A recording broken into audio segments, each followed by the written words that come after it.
Jadi gue punya image kayak Kania tuh orang yang sangat berani gitu. Little did they know ya, sebenarnya Kania tuh kayak orang yang nyemplung ke danau buaya tanpa tahu di situ ada buaya gitu.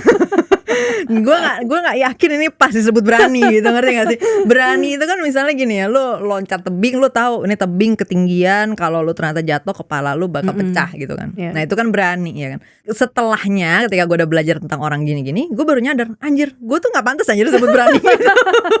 Tapi apa yang menyadarkan lo berarti? Nah itu pas gue kenal sama Sabda kan, yang sekarang akhirnya jadi pasangan gue. Cuman waktu itu kan belum ya, gue kenalan apa segala macam. Nah pas gue kenal Sabda, what's interesting adalah Sabda itu punya skill human understanding yang tinggi gitu. Dia bisa lihat bahwa oh enggak, dia tuh bukan berani misalnya gitu.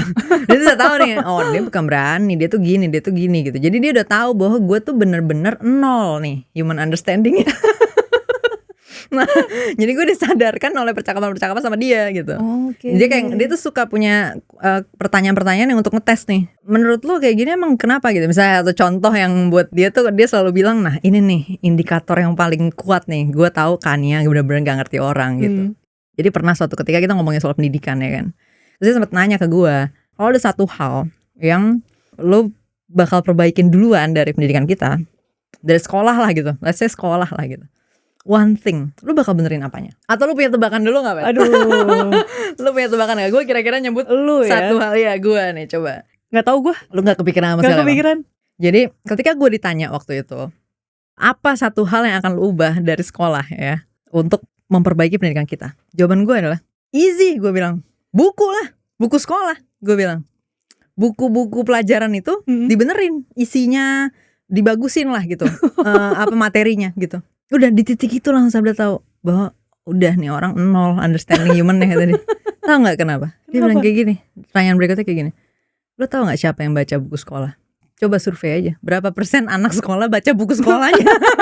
Oh iya, benar juga. Gue bacain. Gue baca ya kan, gue baca buset, gue baca buku sekolah gue tuh cover to cover. Gue bingung kan, gue bilang, hah? Emang orang-orang gak pada baca gitu, gue bilang gitu kan. Terus kata dia, aduh, kayak gitu. Gila sih kata dia, bener-bener jackpot sini gue ketemu lu katanya. Karena lucu banget, menurut dia entertaining banget gitu. Gue kebegoan gue tuh entertaining banget. Terus kayak dia bilang, lu pernah lihat gak orang actually gitu di kelas nih baca nih textbook yang ada di mejanya dia gitu. Terus gue kayak, nggak tahu deh, gue kan nggak merhatiin orang ya. Wah udah menjawab lagi juga tuh. Iya, gue nggak pernah, gue juga baru nyadar, anjir ya juga ya, gue nggak pernah tahu, gue nggak punya memori orang lain di kelas lagi ngapain. Gila banget gak sih?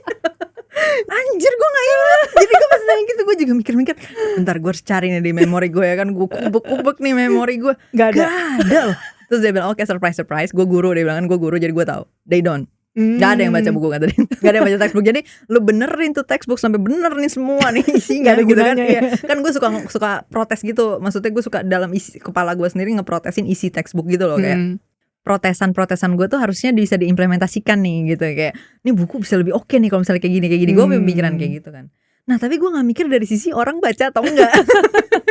Kayak itu lucu banget kan. Itu lucu sih. Iya dia bilang. Terus gue bilang gini, tapi bentar deh, gue jadi bingung deh. Kan kelas itu kan kadang-kadang gak ada guru ya. Kadang-kadang guru gak datang, atau enggak guru telat, atau enggak guru selesai lebih cepat. Pokoknya banyak nih waktu-waktu kosong di kelas. Dan disitulah gue biasanya baca tuh textbook gitu. Nah jadi gue baru oh iya mungkin mereka ngobrol ya masih jam kosong itu, bener juga. Bahkan berarti lu gak sekeliling, lu baca aja udah gitu ya. Gue tuh kayak bingung nih, bosan ngapain baca gitu. Gue baca aja textbook yang ada. Banyak banget kok hal-hal yang gue pahami tentang ekonomi, tentang apa tuh gue dapat dari buku SMP gue. Justru gue bingung ketika orang ngomong kayak, ini kita gak diajarin nih gitu kan. Suka gitu kan, orang suka ngomong kan, kita gak pernah ajarin ini di sekolah. Gue kaget, lah lu sekolah gak sih gitu. Karena gue inget gue belajar itu di situ gitu loh. Itu titik pertama. Dimana dia bilang itulah titik paling apa ya, konfirmasi paling konfirmasi paling kuat nih. Bahwa oke, ini orang totally gak ngerti manusia. Udah gitu, makanya dia bisa gak menyimpulkan bahwa gue tuh berani. Ya ini kalau balik ke urusan stoik tadi. Jadi kan stoikism itu kan ngajarin orang untuk tadi ya dikotomi kendali, kayak apa yang lo bisa kontrol apa. Nah masalahnya kalau di gua gini loh, Pat, itu kan mengajarkan orang untuk nggak terlalu peduli dengan apa yang di luar dia kan. Maksudnya nggak usah terlalu dipikirin lah gitu, karena lo kan nggak bisa kendalin itu, gitu kan gampangnya gitu kan. Nah kalau gue masalahnya nggak perlu dikasih alasan apa-apa. Udah nggak peduli emang. Itu masalahnya. Jadi nggak pas konteksnya gitu loh kalau ditaruh ke gue, ngerti nggak? Karena gue bukan dengan sadar memilih oke, gue nggak akan peduli ini nih karena ini di luar kontrol gue, bukan gitu loh. Tapi this thing exists gitu loh. Kayak orang kan misalnya kan emang lu nggak peduli misalnya lu gini, lu nanti dikomentarin orang gitu kan. Terus gue emang ada komentar orang itu, gue nggak tahu ada komentar gitu loh tentang ini tentang itu. Gue nggak ngerti ada pemikiran kayak gitu ya gitu loh. Tapi waktu lo misalnya rame di ILC, rame di sosmed gitu ya kan, maksudnya orang tuh banyak yang komen dan mention ke lo kan. Iya benar. Nah, lo nggak ngerasa di titik itu gue lebih ke arah confused sama komentarnya.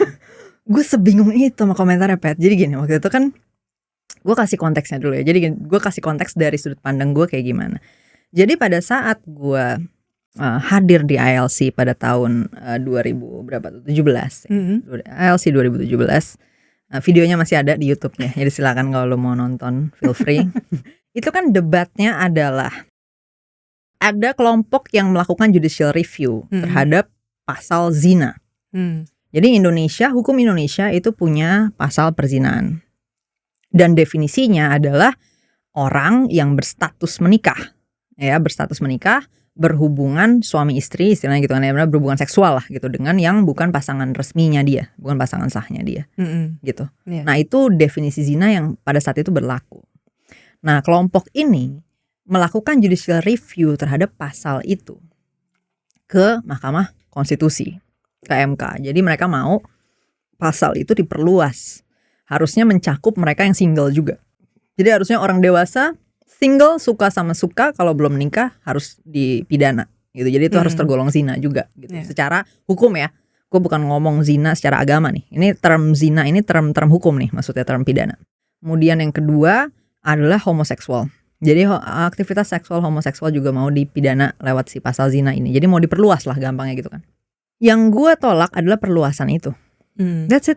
Ya kan, gue mau tetap berlaku sesuai dengan definisi yang pertama. Karena negara menurut gue pantas untuk mengenforce kontrak pernikahan yang disahkan oleh negara. Nah tapi kalau yang tidak ada status kontrak seperti ini, menurut gue nggak masuk akal negara tiba-tiba ngatur gitu kan. Kayak lah gue kan nggak ada kontrak sama lu, gampangnya gitu. Gue nggak ada kontrak yang perlu dienforce oleh negara gitu loh. Stance gue sebenarnya seperti itu aja. Tiba-tiba gue dikira mau legalisasi pernikahan homoseksual. jadi gue kaget gitu. Gue ngeliat komennya tuh kaget gitu loh. Gue genuinely surprised and confused gitu ya. Very much confused karena ada komen-komen yang kayak gini.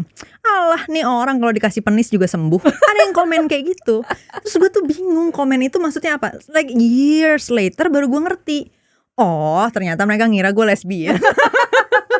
Astaga gak ngerti tuh. Iya gue gitu gak ngerti. Jadi most of the comments yang gue baca, gue tuh gak bisa memprosesnya. Gue gak ngerti ini maksudnya apa gitu loh. Kayak ada satu contoh pertanyaan di ASFM gue yang akan selalu gue ingat seumur hidup gue ya. Karena gini, karena gue sempet bingung bertahun-tahun sampai ada orang yang mencerahkan gue gitu. Jadi gini komentarnya dia, kan lo kenapa lo gak usah sok kecakapan deh, muka kayak pembantu aja gitu.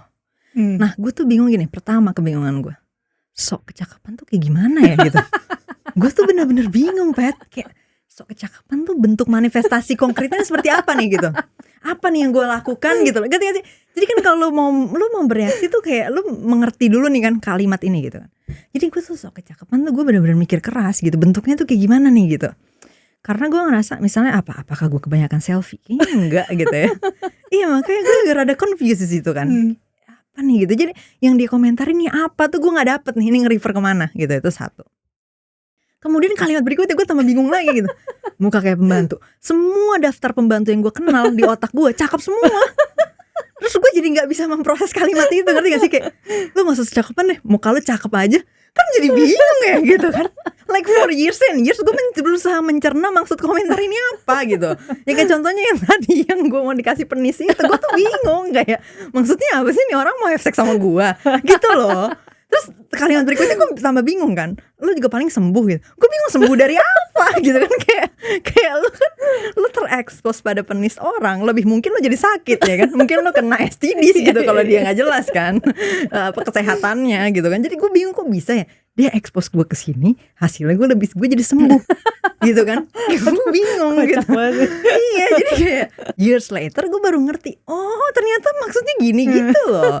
So most of the time Patty, ketika stoikisme itu bicara soal lo dikotomi kendali iya, gitu dikotomi kendali, maksudnya orang komen kayak gini, orang ngatain lu gendut atau orang ngatain lu jelek atau apa segala macam, ini kan gak bisa lu kontrol gitu kan, jadi lu gini gitu kan, orang bisa gitu. Kalau gue tuh lebih kayak bentar, nih apa nih maksud komentar ini gitu loh. Jadi gue emang gak mau mengontrol itu, cuman gue bingung aja nih maksudnya apa gitu kan. Jadi emang gue juga gak punya reaksi apa-apa. Nah biasanya kan orang pada umumnya, ini mungkin gue bisa bilang kalau dari pemahaman gue, pengetahuan gue sekarang, dari hasil observasi gue juga, kayaknya kondisi gue nih termasuk outlier. Maksudnya kayaknya orang umumnya gak kayak gini. Orang umumnya punya kepekaan asumsi-asumsi sosial. Jadi kayak tadi tone, kepekaan terhadap tone. Gue emang tone deaf. Jadi kalau lu ngatain gue tone deaf gak apa-apa. Maksudnya it's a fact. Ya gue tone deaf. Gue suka gak ngerti. Oh dia ngomong gini tuh intonasinya kesini loh gitu loh. Gue tuh gak ngerti kadang-kadang. Nah so gue naturally gak punya kapasitas itu, tapi orang kan punya.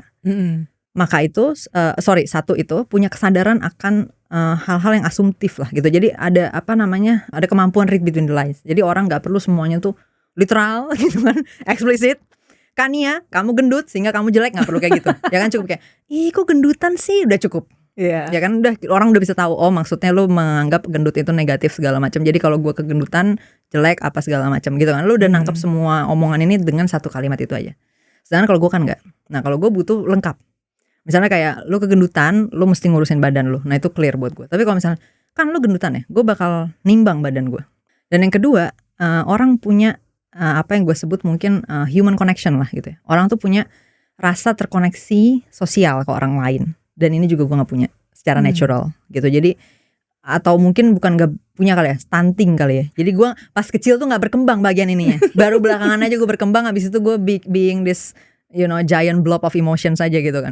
Karena waktu gue kecil remaja sampai kemarin ini mungkin sampai 20-an itu gue tuh gak punya, gue gak bisa connect to other people gitu. Gue gak connect dengan siapapun. Udah gitu orang juga mungkin punya, jadi kan sebagai binatang sosial ya, manusia sangat mungkin punya tendensi biologis, punya kecenderungan biologis untuk butuh validasi sosial gitu, untuk butuh disukain lah gampangnya gitu. Minimal gue gak dimusuhin orang lah gitu ya. Mungkin secara natural tuh orang udah punya dorongan itu. Makanya omongan orang lain itu menjadi secara otomatis men-trigger emosi tadi. Jadi ketika orang gini, ih kok orang-orang pada gak suka sama gue ya, misalnya gitu kan. Atau enggak, gue insecure deh karena ternyata orang-orang nganggap gue jelek misalnya. Nah masalahnya gue secara natural gak punya dua hal ini gitu. Pertama gue gak punya kepekaan asumsi-asumsi tadi ya kan. Gue sangat-sangat literal, eksplisit. Dan yang kedua adalah kepedulian apakah gue dapat validasi atau enggak dari sosial. Gue gak pernah mengalami proses belajar di mana oke kan, itu omongan orang, itu di luar kendali lu gak usah pikirin. Gak pernah gue mengalami momen itu. Gak gitu ada kan. yang lu pikirin soalnya ya gitu ya. Lebih kayak oh ada ya gitu. Oh they exist gitu. Jadi dulu asumsi gue adalah kayak gini. Nah ini juga akhirnya gue mengalami koreksi ya. Jadi gue mikirnya gini, gue gak peduli sama orang lain gak peduli sama gue. Jadi mereka komentar apa, oh ya udah nanti paling lewat aja gitu. Maksudnya nggak akan ada impact apa-apa karena toh gue juga nggak peduli sama mereka. Jadi harusnya mereka juga nggak peduli sama gue. Nah itu kan sebenarnya asumsi yang sangat fatal ya. Maksudnya kalau secara kenyataan sosial ya itu nggak pernah terjadi seperti itu.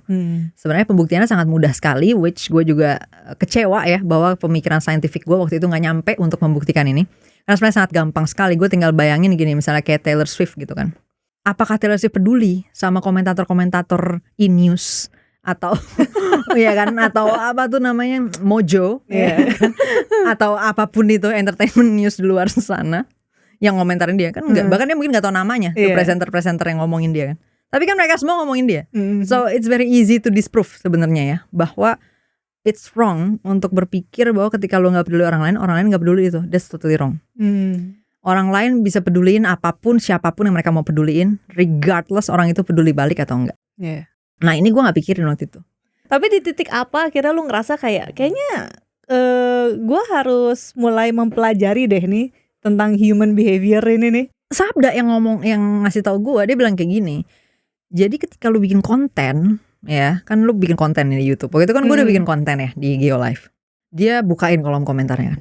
Dia bilang kayak gini, tujuan lu dari bikin konten ini bukan, dia tunjukin komentarnya kan, kayak ini bukan tujuan lo konten gitu, kayak apakah tujuan lu misalnya di video ini, apakah tujuan lu bikin mereka mikir kayak gini, terus gue liat enggak. Nah lu kan katanya orang yang sangat cost benefit nih gitu kan, balik lagi kan ke omongan gue di awal tadi, lu gak punya tujuan ini tapi semua konten lu menghasilkan ini namanya apa ya kalau bukan bego? Terus gue pikir lagi iya juga ya. Iya sih, bego anjir, bener gitu kan. Akhirnya gue jadi nyadar kayak iya juga ya, dengan gue gak ngerti manusia lain ini, bisa jadi ada banyak kelakuan gue atau keputusan gue yang gak nyambung sebenarnya sama tujuan gue gitu kan. Misalnya gini deh Pat, gue baru kenal sama lu, gue gak ada tujuan nih burn bridges sama lu tiba-tiba kan. Maksudnya ngapain gue itu musuhan sama Patty, buat apa gitu kan. Nah tapi karena ketidakmengertian gue terhadap lu atau orang lah pada umumnya, gue ngelakuin sesuatu yang buat lu tuh gila, ini cross the line banget gitu loh, ya kan? Iya. Terus lu akhirnya lu benci sama gue, akhirnya kayak anjir gue bakal cut off nih Kania dari hidup gue. Nah sementara gue di sisi lain gue tanpa tahu menau apapun gitu kan, ternyata gue udah di cut off nih dari hidup seorang Patty gitu, yang kayak gue gak tahu bahkan bahwa gue di cut off ya kan. Dan lebih parahnya lagi adalah ketika gue tiba-tiba suatu hari nanti gitu, misalnya itu sebulan kemudian, 2 bulan kemudian gue butuh bantuan lu, terus lu gak bantu gue gak ngerti kenapa lu gak bantu gue. Ya kan, gue gak ngerti kenapa gue di cut off dan kenapa lu gak, bahkan gue bisa jadi gak tahu kalau gue di cut off. Jadi bisa jadi gue mikirnya oh Patty lagi sibuk kali jadi gak bisa bantuin gue. Gue bahkan gak nyadar bahwa enggak, dia gak akan pernah bantu lu lagi seumur hidup lu, ngerti gak? Nah gue bahkan gak bisa menangkap itu, ngerti gak sih? Iya. Jadi titik itu tuh kayak fuck, itu bener-bener karena itu at the core of framework gue kan. Yang tadi gue bilang, gue nangkep satu hal yang kencang banget dari nyokap gue, jangan bego ya kan. Jangan bego tuh bentuknya bisa jangan nyusahin diri sendiri, jangan nyusahin orang lain gitu. Nah bisa jadi dengan ketidakpahaman gue terhadap manusia, gue nyusahin diri gue sendiri ataupun orang lain tanpa gue sadari gitu loh. Dan di titik itu gue kayak anjir, berapa juta nih keputusan gue yang bego dan gue gak sadar kalau itu bego gitu kan. Karena gue gak punya datanya gitu, gue gak punya premis ini nih gitu. Itu titik turning pointnya, dan kemudian perjalanan panjang dari situ gue bisa bilang sampai sekarang mungkin belum selesai ya gitu. But I'm still like trying untuk mencapai sesuatu yang orang udah capai di hari mereka lahir. Di hari mereka lahir. Membangun social intuition sebagai social animal gitu. Iya.